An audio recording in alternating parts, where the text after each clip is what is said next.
কী হলো, জলটা জমে গেল কেন বউবাজার স্ট্রিটে, ঠিক লালবাজারের আগে। আমি নেবে আমার ওই ছাতা যেটা ছিল, ছাতাটা দিয়ে আমি ওই নালাগুলোকে এরকম করে তুললাম, ওই প্লাস্টিকগুলোকে তুললাম, হু করে জলটা চলে গেল।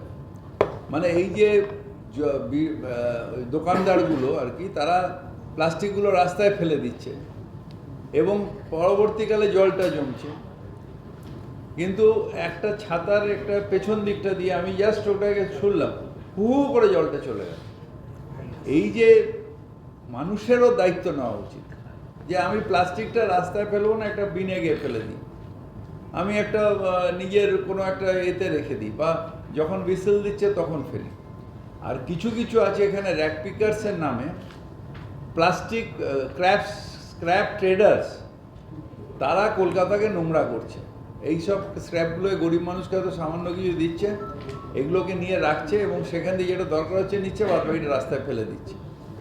এইগুলোর জন্য এই প্রোগ্রামটা করছি। এটা দেখে আমরা একটা স্টাডিও করব যে কী কী স্ক্র্যাপ পাওয়া যাচ্ছে, কী কী পাওয়া যাচ্ছে, সেই অনুযায়ী আমরা পরবর্তীকালে আবার প্রোগ্রামগুলোকে চেঞ্জ করতে থাকবো।